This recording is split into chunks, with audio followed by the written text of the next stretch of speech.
perguntas, mas trazer insights também, como pensam. Que o David falou de assuntos bem Por parecidos com o que favor. você falou também, cara. Então foi bem Depois eu interessante. vou assistir a do David.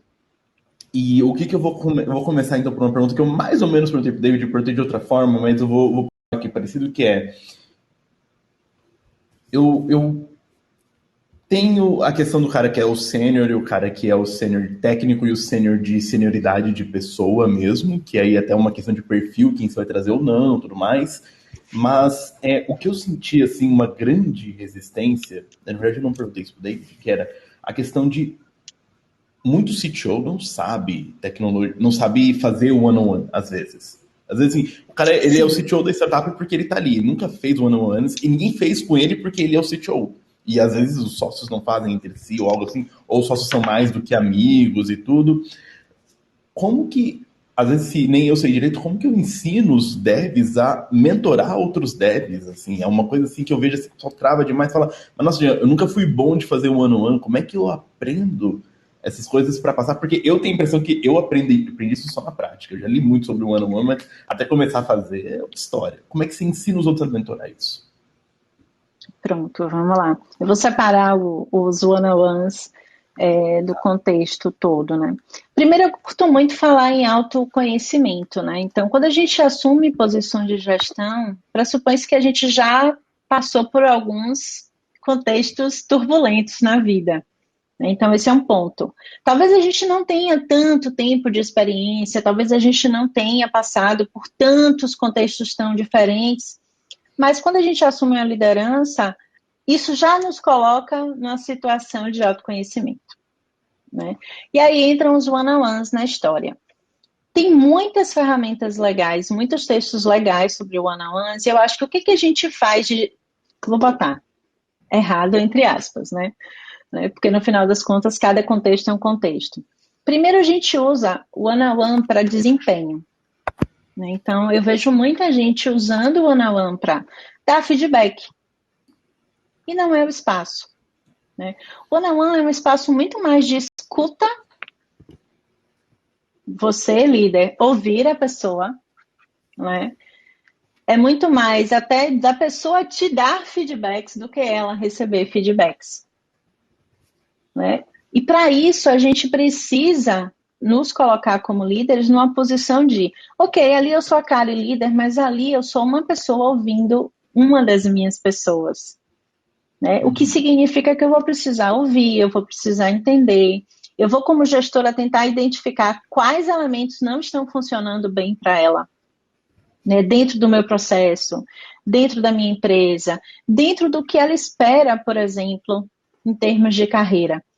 E eu acho que a gente meio que inverte, a gente deixa de ouvir, né? E não promove essa escuta e esse ambiente confiável de que, ok, o que eu falar para a Kari, ela vai de alguma forma me ajudar a tratar, né? Ela vai me ajudar a resolver, dali não vai sair, esse é um ponto muito importante, o que é conversado no A1 não deve sair do A1 para o time ou para outros contextos, né?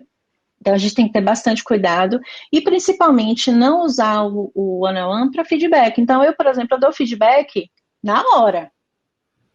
Manda um áudio, olha, aquela postagem que você fez não foi legal, não. Vamos ter que conversar sobre isso assim, assim, assim, assim, assim. Pronto. Se é alguma coisa mais complexa, chamo para uma call e a gente conversa, né? E aí, o que eu conversando com as pessoas é que o one-on-one acabou virando uma estratégia, né, em um momento para dar feedback. Parece que a gente vai acumulando todos os feedbacks positivos e negativos da pessoa e a gente deixa para conversar sobre isso no one-on-one e a gente deixa de conversar sobre o que é essencial, que vai acabar gerando uma mentoria, que vai acabar gerando, por exemplo, uma escolha de um treinamento individual para aquela pessoa. Ela vai dizer, poxa, eu não consigo, cara, organizar o meu dia. Então, eu já tive em alguns one-on-ones meus que eu falei assim, compartilhe sua tela aí comigo da sua agenda, deixa eu te ajudar. Né? Olha, você pode fazer isso, isso, isso, a gente vai conversando. Mas é demanda dela, não é demanda minha. E aí você entra dentro de um fluxo de troca, né? Eu levo para ela o que eu sei, eu contribuo com o crescimento pessoal e profissional. O Fred acabou falando, me pedem feedbacks no one-on-one. Fred, sim, né? Isso geralmente acontece porque culturalmente a gente tem usado, posso estar enganado, o one-on-one para dar feedback.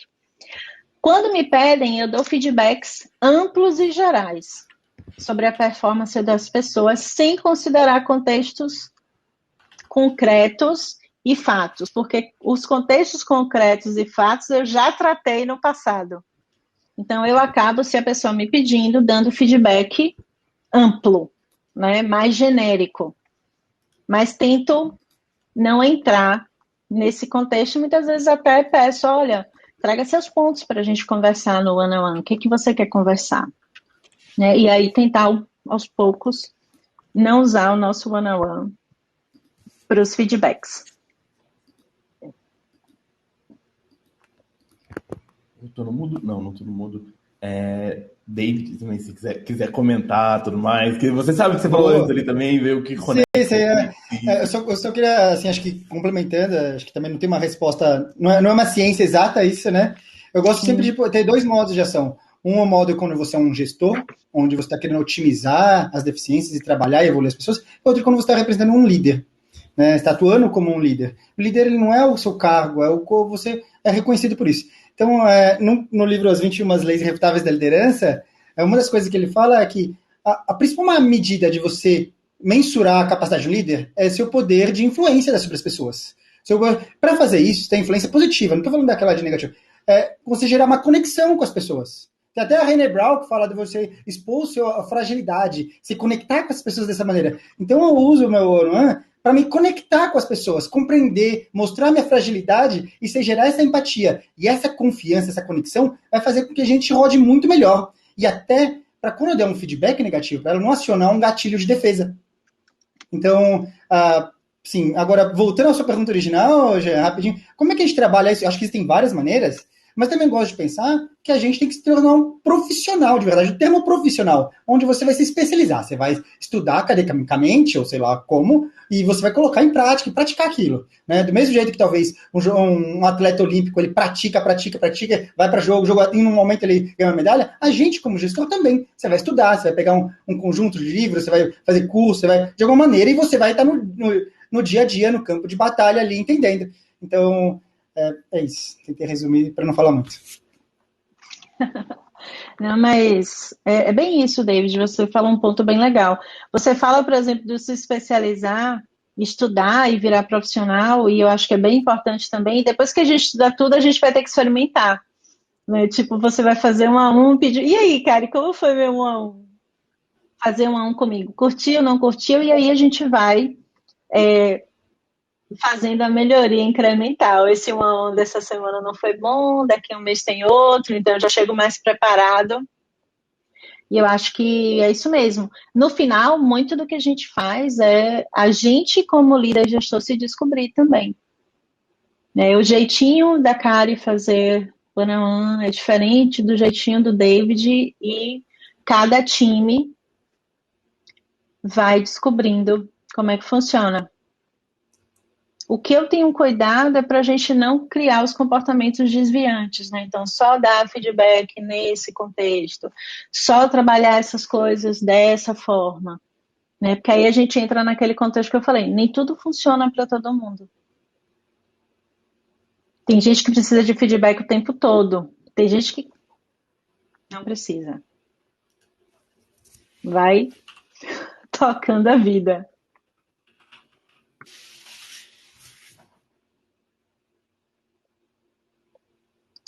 Chance tá no mudo, Gê. No mudo, de novo, mas eu percebi. Eu ia falar que o David comentou lá também, e eu ia falar, se o Paulo também não quer subir para cá, o pessoal não quer uma mais duas pessoas subirem para cá, pra gente transformar isso aqui numa conversa mais um pouco dinâmica e explorando um pouco mais assunto. Porque, a gente entrou, por exemplo, na provocação aí, tem que tirar o escorpião do bolso, tem que tirar o escorpião do bolso, mas tem situações que, não sei, você já deve ter visto lá no grupo, a gente já jogou lá no WhatsApp, pô, dev, acabou de se formar no curso aí, no curso específico que é famoso lá na comunidade, e tá pedindo 25 mil reais por mês e tem 3 meses de React de experiência, e passou pela Tesla e passou por um monte de lugar. Como é que tem uma diferença aí, né? E até ia perguntar para vocês que estão lidando com isso. Eu sei que uma empresa mais tamanho Loft já tem uma ajuda nesse sentido aí de consultoria e empresas do tipo. Mas existe assim tipo assim, falar, cara, a média do mercado tá subindo, tá descendo, a gente vai pagar acima da média mais agora. Eu nem sei qual que é a média do mercado. Como é que vocês estão até lidando com isso, questão de valor? Porque, beleza, dá para abrir o bolso, mas também não quer dizer que vai pagar tudo para.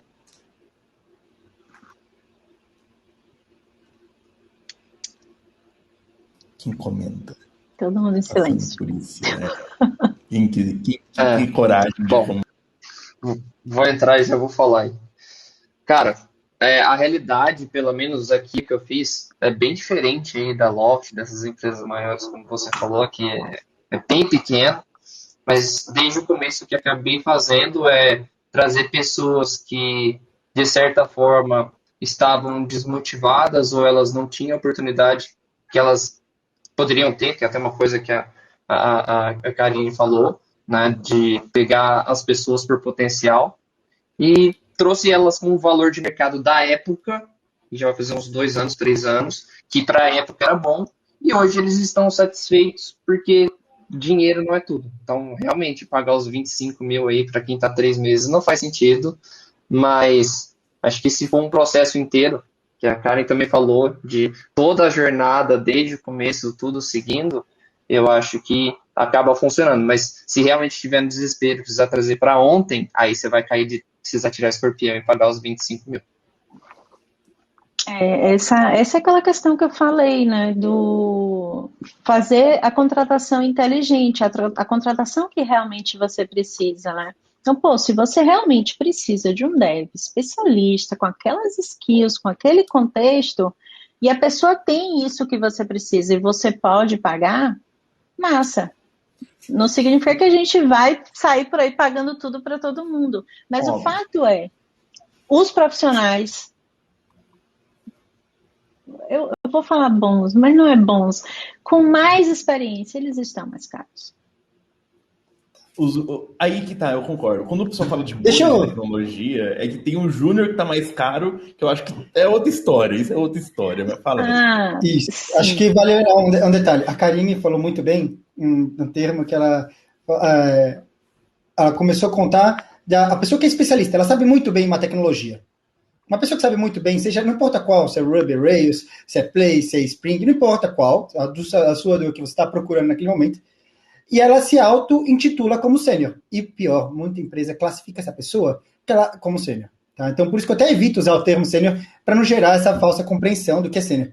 Né? Então, eu gosto de usar uma pessoa mais experiente, uma pessoa mais madura, e eu vou contar com ela, com o tempo de experiência dela. Então, olha, quanto ela já dirigiu uma moto durante a estrada, quanto cicatriz de guerra ela teve, e aí eu estou preparado a treinar uma pessoa madura na tecnologia que eu preciso. Então, o que eu gosto de pensar é o seguinte, pode ser que eu não encontre uma pessoa especialista no tema que eu quero para agora, mas eu quero uma pessoa madura, uma pessoa experiente, que ela viveu, que ela vai puxar o time para cima, porque uma pessoa madura, experiente, ela vai estar disposta a aprender e a ensinar. Ela já passou por isso em outros lugares. Ela já tem essa cicatriz de guerra. Então, eu tenho que separar. Eu estou disposto a pagar mais por essa pessoa madura, mesmo que ela não saiba a tecnologia. Mas eu não estou disposto a pagar mais por um cara que é super especialista no framework da moda, mas ele não tem esse tempo de estrada, ele não tem essa maturidade, ele não tem essa evolução pessoal. Tá? E isso, para mim, eu sei, é polêmico, é bem polêmico, vocês podem discordar de mim. Tem muito a ver com experiência, tem muito a ver com o tempo. Tá? Para mim, eu não reconheço, é muito difícil. Eu sei que tem pessoas fora da curva, tem pessoas extraordinárias, mas no geral, uma pessoa assim com menos de 3 anos, infelizmente, para mim, ela ainda considera um iniciante, mesmo que ela saiba tudo sobre determinado framework. Sim. E se a gente pensar de uma das habilidades mais difíceis de serem adquiridas é trabalhar em time. Sim. Para você transitar bem em um time, na maioria para você ser uma pessoa madura em time, significa que você passou por times de contextos diferentes. Time de 2, time de 20, time de 50, time com liderança, time sem liderança, né? Time em momentos de caos, time que pode rodar o projeto com mais leveza.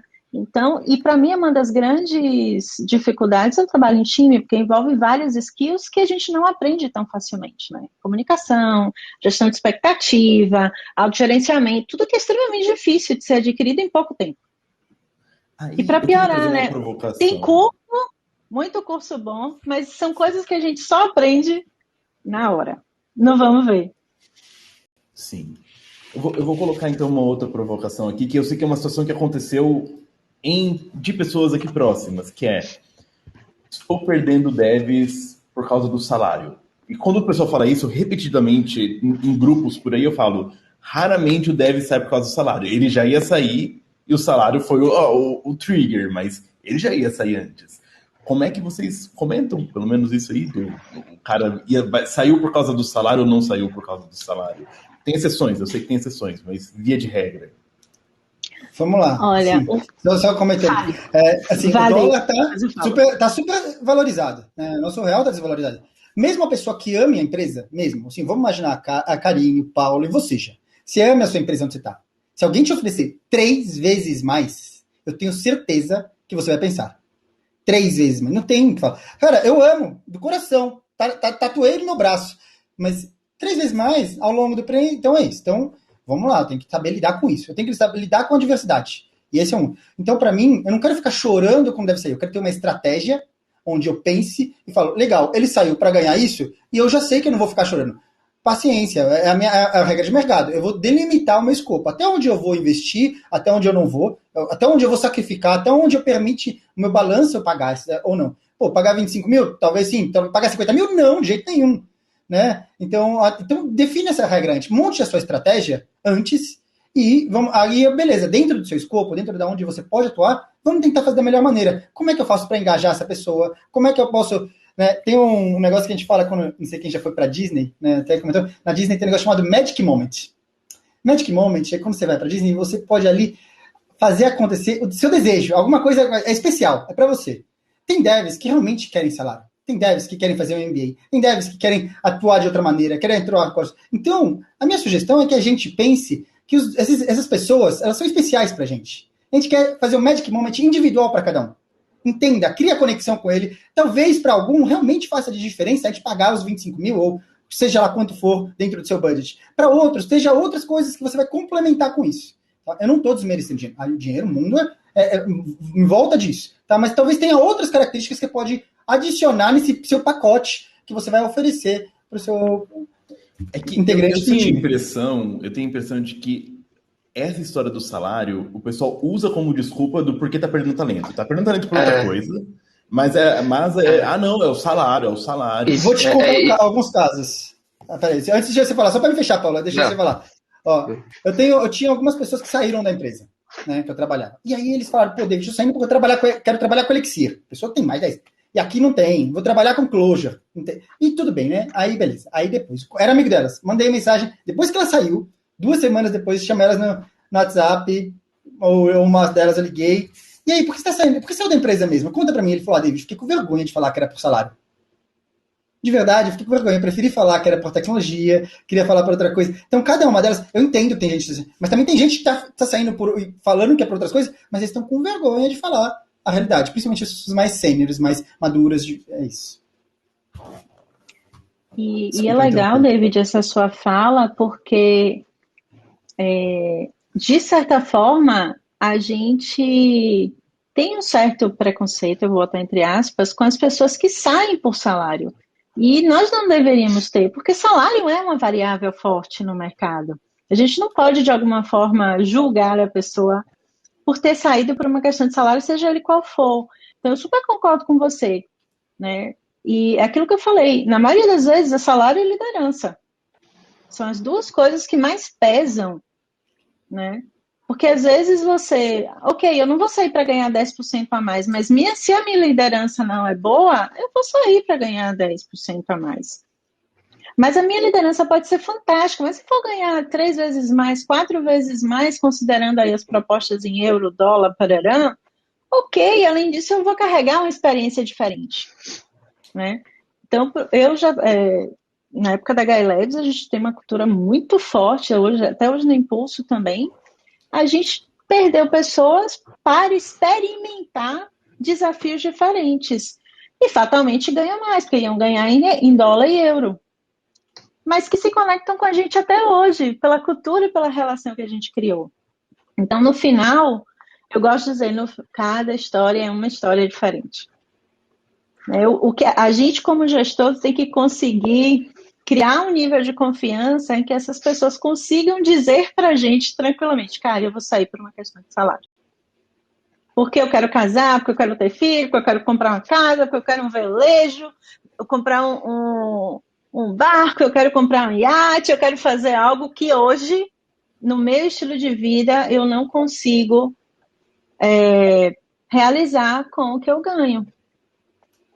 Então, se a gente conseguir criar essa conexão para ouvir isso, eu acho até mais interessante para a gente, como líder e gestor, ter essa parcela de sinceridade, né, sobre tudo isso. Mas eu acho ok, por mais que doa perder pessoas, mas perder pessoas por remuneração faz parte. E a gente vai perder mesmo. É melhor perder do que elas ficarem insatisfeitas e aí não entregar, ficar abaixo da performance. Mas uma coisa que é legal, aquilo que, assim, a sua apresentação, Karina, acho que ela cobriu vários aspectos, e o que eu achei mais legal é que muitas pessoas às vezes não olham, mas é que toda a jornada, desde contratar e até mandar embora, e ter o pós, isso tem que existir um planejamento. Né? Você tem que planejar isso. Então, por exemplo, é aquelas perguntas que você falou tem que fazer. Quando o pessoal vai contratar, aqui aquele processo de 4 fases, teste, mas não para pensar assim, o que é que eu vou proporcionar para essa pessoa? Qual que é o meu diferencial para fazer sentido encontrar, né, quando a gente fala de marketing, essas coisas, qual que é a persona que faz sentido para trabalhar comigo? Eu, por exemplo, minha empresa ela é bootstrap, então eu não consigo pagar R$ 25.000 para uma pessoa, nem uma pessoa muito experiente. Então, o que é o meu diferencial? Meu diferencial, por exemplo, é porque eu tenho tal pessoa que ela é muito conhecida na comunidade, ou eu tenho aqui uma oportunidade de crescimento muito grande. Então, quando eu for procurar nas entrevistas, eu vou procurar pessoas que estão procurando essa oportunidade e que não necessariamente estão procurando dinheiro. Lógico que dinheiro é um diferencial, como o David falou, você pode trazer a pessoa totalmente alinhada, mas vem alguém e oferece 3 vezes mais, eu concordo com ele, cara, estou aqui na minha empresa, sou fundador, mas se vier alguém me falar, olha, 3 vezes seu salário mais um bônus, eu falo, tchau, estou indo. Acho que não tem muito o que discutir isso. Mas eu acho que é bem isso, é de alinhar todo o processo desde o começo. Geralmente as pessoas que focam, respondendo a Jean, tá saindo só por causa do dinheiro e fica com essa picuinha, por assim se dizer, eu acho que é porque ela está focando muito no resultado final, quando deveria estar olhando todo o processo para enxergar aonde começou o erro, seja desde a contratação, ou alguma coisa no meio, alguma liderança que não está legal, ou algum processo que não está encaixando direito, mas o resultado da pessoa sair é só o resultado, né? É só a consequência de toda uma história que vem acontecendo. Eu gosto de falar também sobre alinhamento de propósito, né? Então, às vezes, quando você contratou aquela pessoa, né, e aí o Gabriel falou o fit dos 2 lados, isso mesmo, existia um alinhamento de propósito naquele momento o que era interessante para ela como pessoa, como profissional, e o que era interessante para nós, empresas, e rolou ali o fit, a contratação, né? Pode não ser daqui a um ano. Pode ser que daqui a um ano ela tenha curtido tudo na nossa empresa, mas ela mudou de ideia e ela quer coisas diferentes. E a gente precisa saber lidar com isso. Por mais que a gente esteja contratando as pessoas porque a gente quer que elas perdurem na nossa empresa, as pessoas mudam, né? As pessoas mudam suas estratégias, suas histórias ao longo do caminho também. Então, no final, a pessoa é um grande pacote, né? Não dá para a gente pensar que é só salário, ou só liderança, ou só o momento, ou só a proposta. Né? São muitas coisas envolvidas. E às vezes ela nem sabe bem por que ela está indo, né? Tanto que tem gente que vai e volta também. Sim. Eu acho que o alinhamento de objetivos é bem importante desde o começo, já na entrevista, tanto o objetivo da empresa quanto o objetivo da pessoa. Sim. E acho que uma coisa que é legal, eu pelo menos quando eu comecei nessa parte mais de liderança, eu tentei não pegar esse sentimento de vou tentar fazer todo mundo ficar o máximo de tempo possível. Então uma coisa que eu acho que é legal é falar, olha, Eu quero que as pessoas fiquem por quanto tempo seja suficiente bom para elas e bom para a empresa. Se eu conseguir fazer que esse tempo seja 1 ano, 2 anos, 3 anos, que ela consiga entregar o máximo dela, eu acho que tá bom. Porque aí fica menos esse sentimento de quando a pessoa sair e fala, putz, mas eu esperava que você fosse ficar X tempo a mais. Outra coisa que é interessante até nisso aí do tempo de permanência é que até nas Big Techs está 1,6 anos o tempo médio de permanência de alguém de tecnologia. Imagina, se é o máximo que todo mundo poderia imaginar, containerização, escalabilidade, problemas grandes para resolver, é o que às vezes as pessoas de tecnologia querem. Problemas difíceis de resolver que vão dar aquele tesão de todo dia acordar, pô, como que eu vou resolver aquilo lá? Tem que pensar, tem que... não só, tipo, criar o CRUD. Vou fazer o meu cadastro, fazer aqui de boa, colocar o fonezinho de ouvido. A pessoa quer ter um desafio para depois se orgulhar. Pô, eu passei pelo Google e fiz tal coisa, eu passei pelo Netflix, né? Por isso que a gente sempre vê pessoas em empresas menores até querendo colocar tecnologias de empresas de ponta, porque muitas vezes elas acham que não estão aptas a ir trabalhar no Netflix, Google e assim. Sim.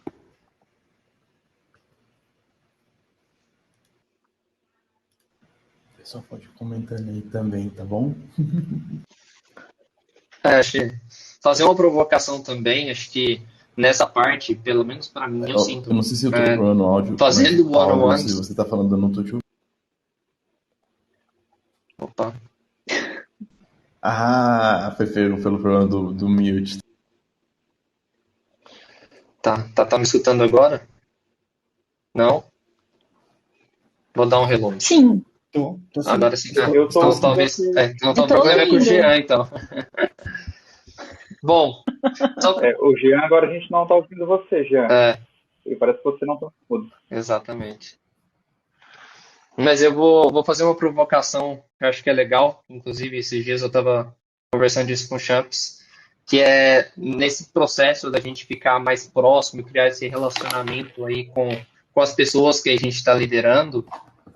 Uma dificuldade que eu vejo, não é nem dificuldade, mas uma coisa que eu acho uma linha muito tênue para conseguir separar é até que ponto a gente está, de fato, exercendo o nosso papel e até que ponto talvez a gente está virando meio que uma mãe, um psicólogo dessas pessoas para estar ajudando elas em até algumas coisas, alguns quesitos fora do trabalho. Porque, assim, acaba que a gente acaba falando por coisas do dia a dia que refletem no trabalho, do trabalho reflete no dia a dia, e às vezes eu sinto que entra em alguns assuntos muito específicos, psicológicos, que eu fico legal. Então, meio que saber a opinião de vocês com relação a isso. Cara, isso é muito interessante, Paulo. Vou contar um contexto, né? Acho que às vezes a gente eu gosto de tratar as pessoas como adultos. Então, esse é um ponto. O que acontece é que, como a gente está com falta de profissionais no mercado, muitos profissionais passam por empresas e foram mimados. De verdade. Então, eu não sei eles foram mimados, eles foram acostumados mal. Então, exemplo, né? Assim, sem citar nome nem nada, conversei com uma pessoa candidata na Loft. Ele, em um ano, ele tinha virado júnior, depois, em outro meio ano, ele virou pleno, e aí na entrevista ele falou, acho que mais daqui a 2 anos eu já posso ser CEO. E ele falou, caramba, ele tá numa linear, assim, né? Ele vai, tipo, pode ser que o cara seja fenomenal, mas assim, ele tava falando que numa carreira dele, não sabendo nem o que é computador, em menos de 4 anos ele vira CEO. E, cara, ele é realmente imaturo. E aí as pessoas acabam contratando essas pessoas se comportam como crianças. Então, esse é mais um motivo para a gente tomar cuidado e não contratar muitas pessoas que não sejam maduras para o seu time, que senão você começa a criar esse contexto e ele é viciante e vira uma bola de neve. Então, 2 centos. É bem isso. Você falou também. Não, fale, Fred, fale. Não, até desses casos, assim, né? Acabou que eu comecei a entrevistar uma pessoa antes de eu entrar de férias, aí a pessoa pegou, eu tinha marcado a entrevista, aí no dia ela pegou e desmarcou, tipo, meia-noite. A entrevista era às 8 da manhã.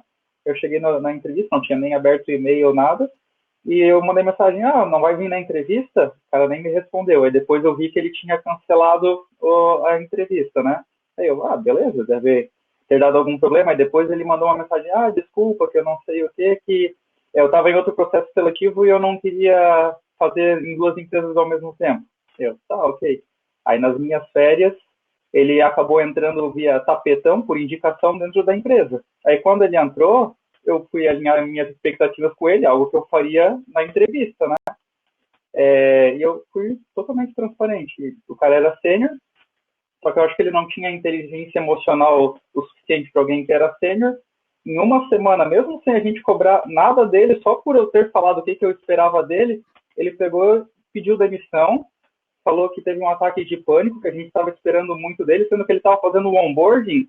A gente praticamente pega na mão de todo mundo que entra na empresa para não ter isso daí de ansiedade, exatamente, entre aspas, o sênior, né? Porque eu acho que o sênior tem que ter soft skill e maturidade, principalmente inteligência emocional para lidar com críticas, saber conversar, saber os seus pontos fortes, seus pontos fracos, né? E se adaptar. Eu até falei para ele, por mais que não tenha seguido o processo normal, eu espero que você se mostre proativo para as coisas que a equipe também tinha uma expectativa de alguém sênior que fosse subir a régua da equipe.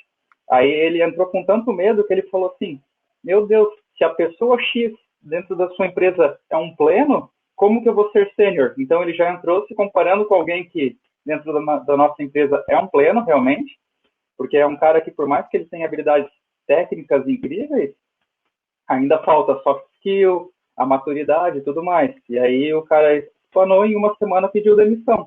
Falou que acordou de madrugada, que está com ansiedade, foi no médico, o médico disse, tem que cortar o que está te dando ansiedade. Aí pediu demissão. Eu não deu nem para acreditar que era sênior. Um ponto importante, a gente falou lá atrás não, né? Que a gente tem poucos minutos, sobre o one-on-one, e a gente tem que pensar sobre isso, né? A forma como a gente está ajudando as pessoas a lidarem com seus contextos. E às vezes a gente entra no, eu brinco, do comportamento desviante de resolver tudo para as nossas pessoas. E aí contradiz o que o David está dizendo, que eu super concordo. A gente deixa de tratar as pessoas como pessoas adultas e profissionais, né? Então, por exemplo, contextos simples. Kari, olha, eu trabalhei com o David e eu queria dar um feedback para ele. Vai dar. Não sou eu que tenho que dar. Você, pessoa adulta, senta com o David e resolve suas questões com o David. No máximo, assim, você precisa de mim para mediar a conversa? Aí eu vou. Mas coisas simples como dizer que não gostou de um comportamento de um colega, se a gente trata isso sem ajudar as pessoas a tratarem entre elas essas questões de time, a gente acaba criando o que eu sempre digo, o one-on-one que vira a plataforma da reclamação. Deixa de ser uma conversa legal e passa a ser o momento que eu vou sentar com o meu líder para listar tudo que não está funcionando, né? E aí eu sempre brinco com as minhas pessoas, o quanto de culpa no caos nós temos, né? Porque é muito fácil você dizer, esse problema não tem nada a ver com isso. Não tem mesmo, não tenho nada a ver com esse problema. O quanto eu contribuí, né, para ele acontecer, ou o quanto eu deixei de contribuir para que ele não acontecesse, né? Então, são pequenas coisas que eu super concordo. Às vezes a gente recebe pessoas, contrata pessoas que vêm de contextos que meio que a estrutura da empresa resolvia, né, as coisas por ela. Isso faz com que ela não cresça, né, e não amadureça profissionalmente, pessoalmente, para lidar com seus contextos no dia a dia.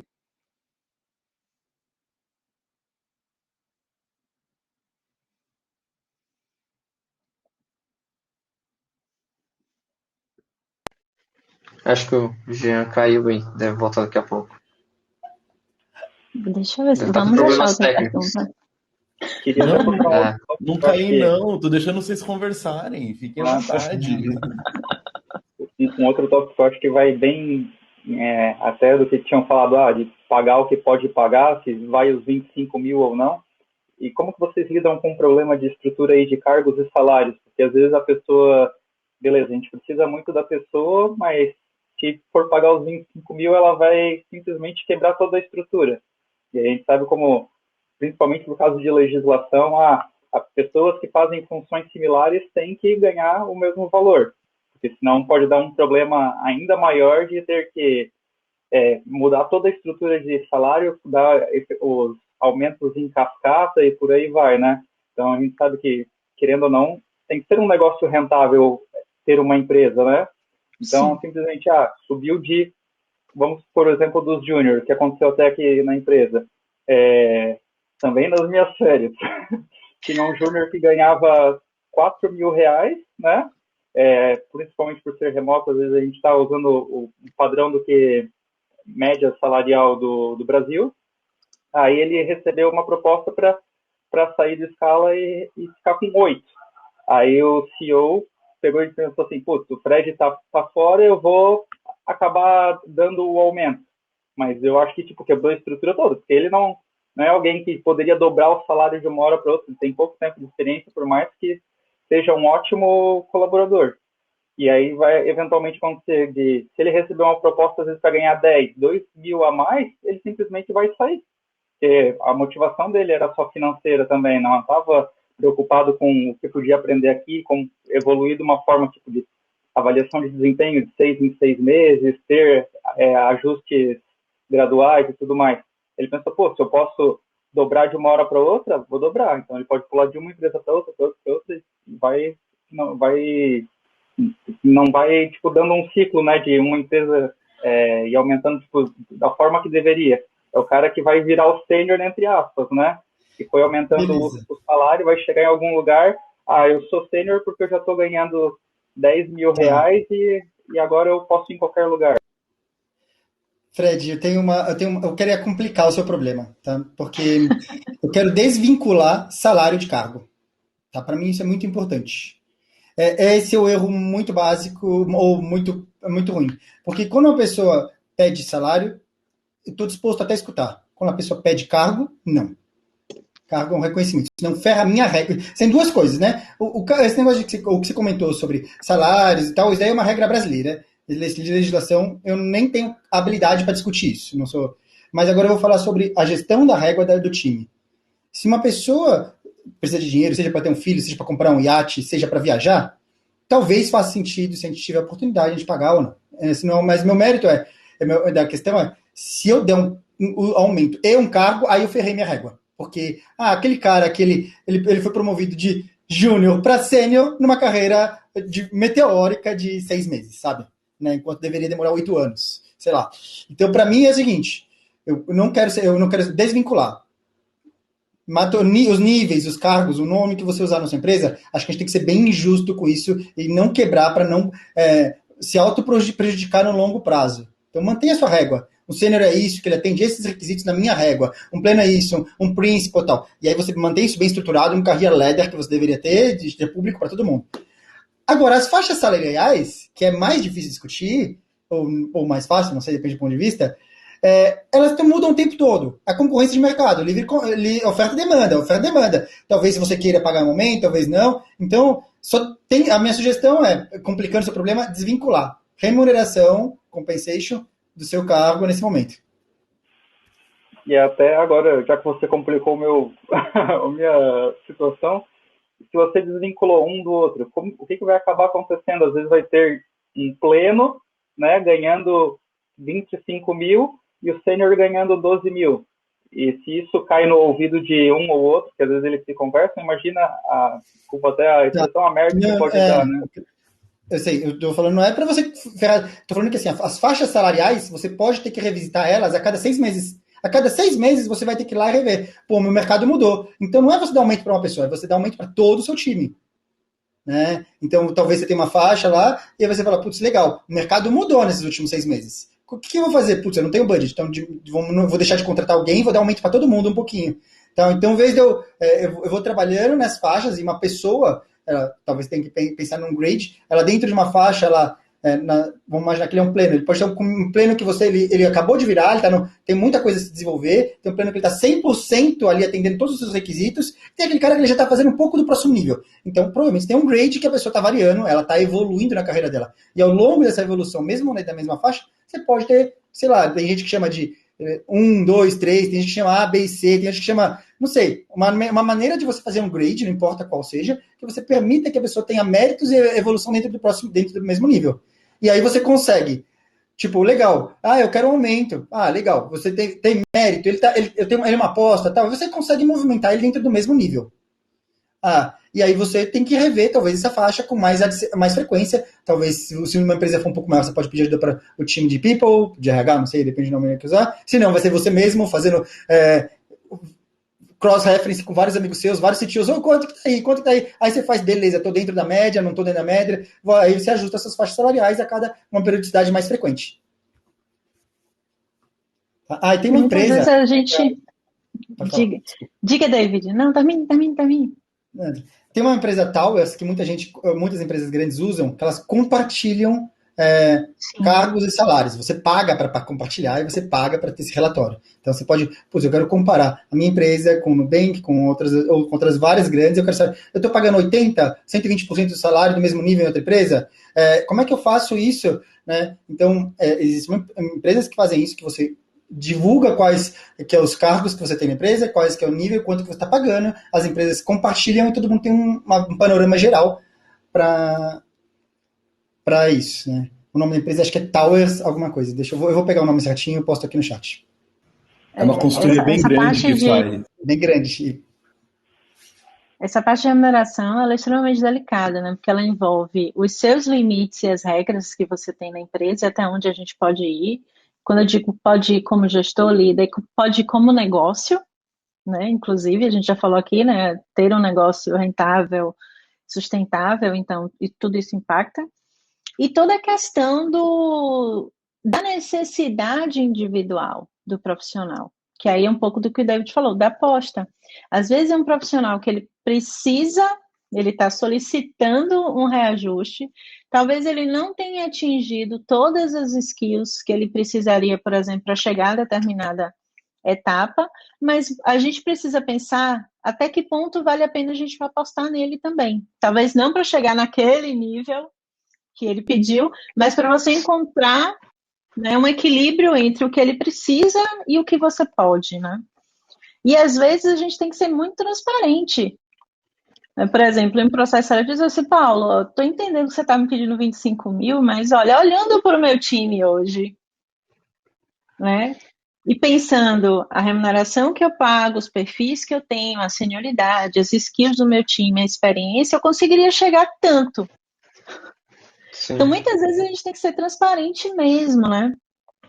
E ver se na hora da negociação funciona, ou até, por exemplo, na hora que a pessoa já está na sua empresa, que você tem que sentar para pensar, poxa, cara, eu não consigo chegar nesse valor, mas eu vislumbro alguns benefícios interessantes, né? A gente vai, semestre que vem, galgar desafios do tipo A, B ou C.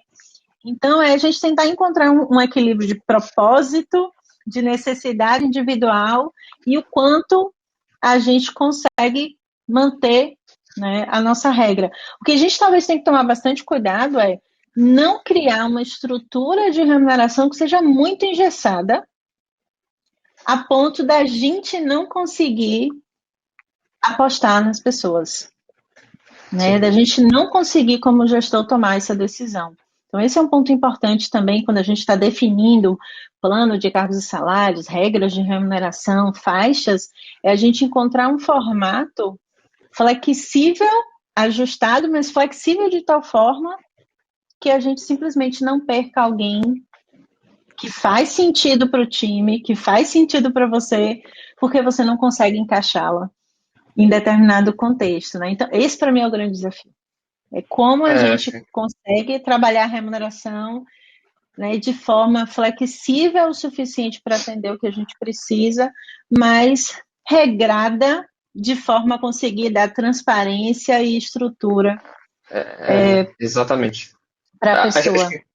Complementando, acho que a dificuldade disso, principalmente quando a gente fala de dinheiro, é porque a gente tende a querer criar processos para fazer tudo isso. E não funciona. Cada caso é um caso. Então, como você falou, Karine, a gente tem que criar um processo, mas que seja flexível o suficiente para a gente conseguir atender o máximo das pessoas, né? E aí eu acho que vale bastante disso que você já falou, mas é de ter uma empatia com a pessoa, com o momento da pessoa e ser transparente com o momento da empresa e aí tratar isso, né, desde que tem todo o processo desde o começo, como um realinhamento de objetivos. Ainda tinha um objetivo lá no começo, agora o objetivo da pessoa é diferente. Então, é fazer uma outra coisa e aí a empresa, né, entender se aquilo cabe, se não cabe, ou se pode dar algo diferente. Olha, eu consigo chegar a 80% do que você quer, ou consigo te dar algo melhor daqui a 6 meses. Você espera, não espera, paciência, você espera. E acontece, eu acho que é bastante isso da conversa, da transparência, de deixar, de ter uma empatia com o momento de todo mundo, né? Então, seguindo desde o começo lá, sabendo objetivos, acho que isso acontece bastante, principalmente quando a pessoa passa a ter um pouco mais de estabilidade, ela começar a olhar para coisas diferentes, pode começar a criar novos objetivos, querer trilhar novos caminhos, que aí talvez a empresa não faça mais sentido. E aí é nesse momento que tem que ter um realinhamento, e aí, colocando tudo junto, é nesse momento que ter uma cultura de one-on-one bem aberto com as pessoas vai ajudar para que ela passe esse feedback corretamente e haja um alinhamento de forma que não tenha um desligamento, que ninguém vire um ex-marido, como foi comentado aí, mas fique aí apenas como um ex-colaborador, mas que ainda tem um relacionamento que pode voltar a acontecer no futuro.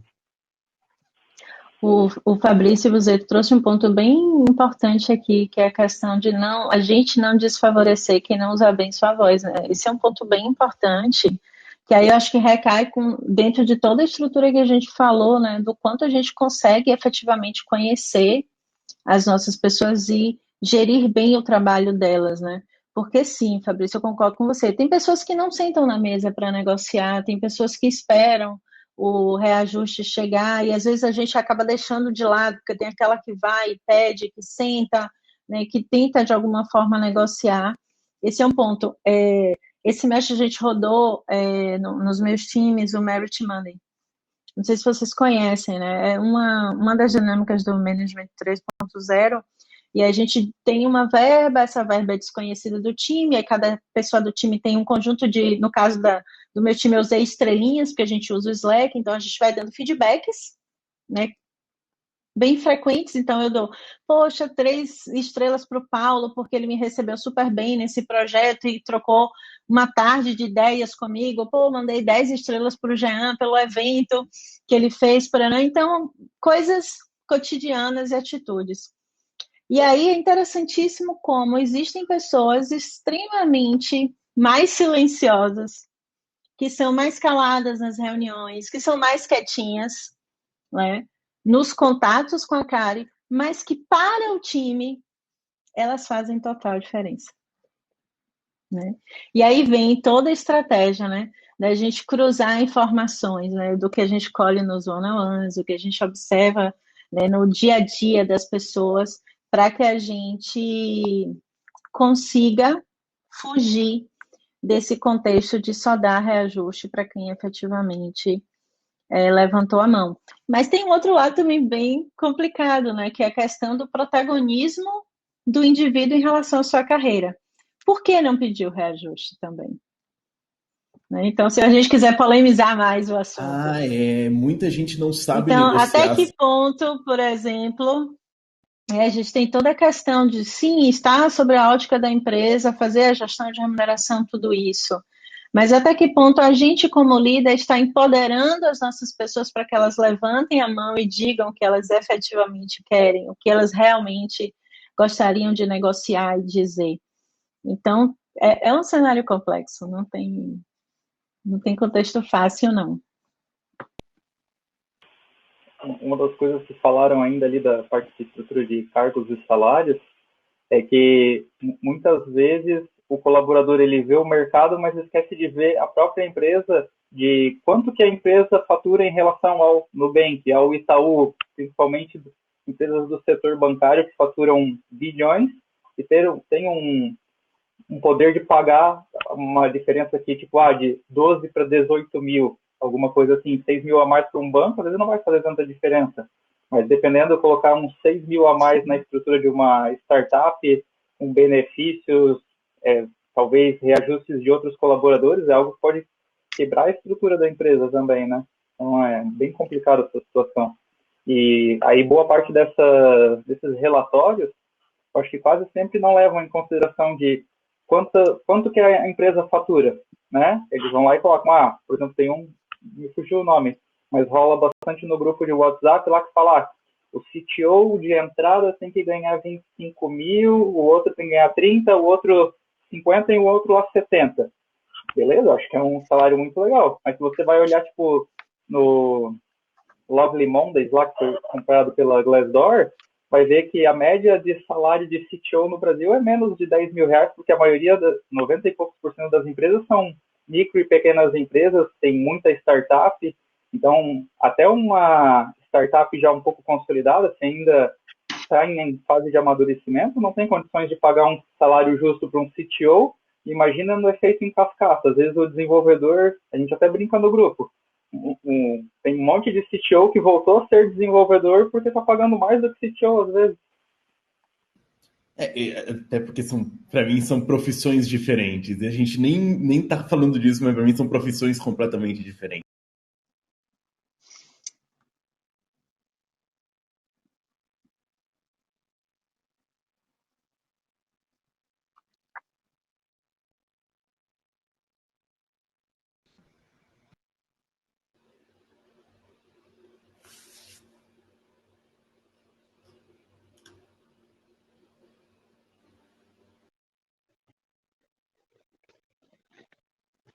Não, já não tem ninguém falando.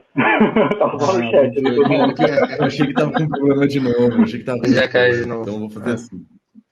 Eu vou fazer assim, então, pessoal. Vamos fazer uma coisa, então. Vamos liberar. Eu vou liberar, então, a sala de gravação aqui. E vou liberar para a pessoa ficar nas salinhas de network como estava antes. E até a pessoa poder almoçar, arrumar a casa, fazer um café, alguma coisa aí. Quem tem que fazer essas coisas aí. E a gente retorna mais tarde, então. Porque até incumpridou, na real, né? Essa conversa aqui era para ter até ir por volta de meio-dia. Oficialmente, o meu break era para ser meio-dia, mas foi. A gente pode retornar lá pelas 2 da tarde, que vai ser a palestra do José Valim, que ele vai falar sobre Elixir em produção. Vai ser bem interessante também. Show. Então, eu vou liberar o formatinho de novo lá de salinhas de mesas redondas. Provavelmente aqui ainda vai ficar um pouquinho assim. E aí a gente se fala daqui a pouquinho. O Paulo não tá ouvindo. Beijo. Muito obrigado, Kari. Obrigado a todo mundo que participou. Obrigada a vocês, foi ótimo. Fred, um beijo, prazer. David também já saiu, mas um prazer. Paulo. Foi ótimo papo. Muito bom. Obrigado, pessoal. Até mais.